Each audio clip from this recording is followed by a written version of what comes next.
tubahaye ikaze kuri Adi Rwanda aho tugiye kubagezaho iyi nkuru igezweho cyane mu karere ka Nyabihu ndetse n'akarere ka Gakenke, aho ikiraro cyo mu kirere gihuje Gakenke na Nyabihu kigiye gukemura ibibazo byari bimaze imyaka. Abaturage bishimiye ikiraro gishya.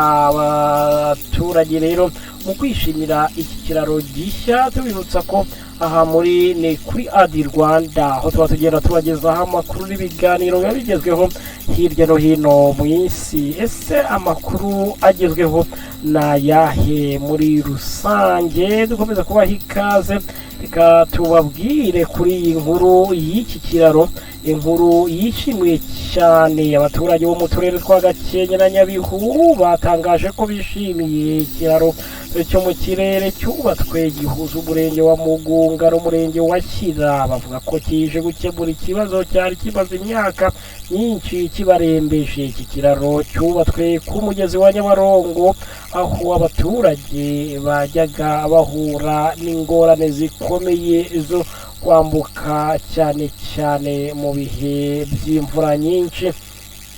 Impanuka ngo n'imibabaro byari byarabaye bisanzwe mbere y'uko iki kiraro cyubakwa. Abaturage bavuga ko bambukaga mu nzira zitoroshye zitwa za panya, ariko rimwe na rimwe bageze mu mazi y'umugezi hari abatakazaga ubuzima, abandi bakomereka cyangwa bakagira ubumuga butandukanye bwabaga buterwa no gushaka kwambuka. Abana bajya ku mashuri nabo bahuraga n'ibibazo byo gukererwa cyangwa kubura uko bagera ku ishuri.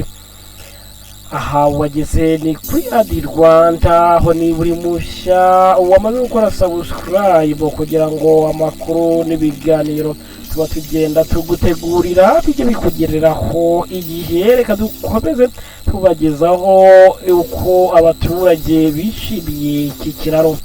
Ubuhahirane ngo bugiye koroshywa kuko abahinzi n'abacuruzi bavuga ko iki kiraro kizabafasha kugeza umusaruro ku masoko bitabagoye. Mbere hari imyaka yangirikaga kubera kubura uburyo bwo kuyigeza ku masoko, cyangwa abaturage bagahitamo kutajya gucuruza kubera urugendo rurerure rwo kuzenguruka. Ubu abaturage bavuga ko babonye amahirwe mashya yo kwiteza imbere ndetse no guteza imbere ubukungu bwabo muri rusange. Imigenderanire igiye koroha, aho ubuyobozi bw'akarere ka Gakenke bwatangaje ko iki kiraro kizafasha abaturage kugenderana neza no kubona serivisi bitabagoye. Abaturage byasabaga gukora urugendo rurerure cyane kugira ngo bagere ahantu hari hafi yabo mu buryo busanzwe. Iki kiraro kizagabanya igihe n'ikiguzi abaturage bakoreshaga mu ngendo za buri munsi.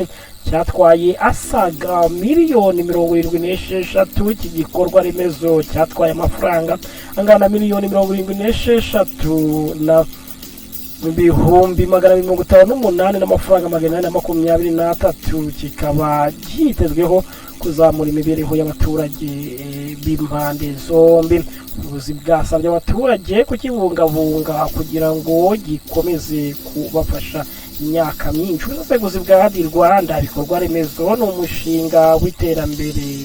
Ikiraro ntabwo ari uburyo bwo kwambuka gusa, ni igikoresho gifasha ubucuruzi, ubuhinzi, uburezi n'ubuzima kugera ku rwego rwo hejuru, kugabanya impanuka no kurengera ubuzima. Abaturage benshi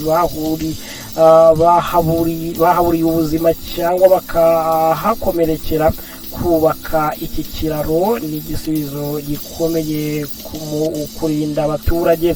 Ubukungu bw'icyaro burakomeza kwiyongera. Korohereza abaturage kugera ku masoko bizazamura amafaranga binjiza, bitume umusaruro ucuruzwa neza kandi ubuzima bw'abaturage burusheho gutera imbere. Murimo murakurikira Adi Rwanda, tuba tubagezaho amakuru abagiye agezweho hirya no hino mu isi by'umwihariko tukayakorera n'ubusesenguzi. niba uri mushya rero twizera ko wamaze gukanda subscribe kugira ngo amakuru n'ibiganiro tuba tugutegurira bijye bikugeraho igihe. Komeze kugira ibihe byiza, twongere dusubire mu yandi makuru arabagezweho mu kanya gato kari imbere. Komeze gukurikirana Adi Rwanda.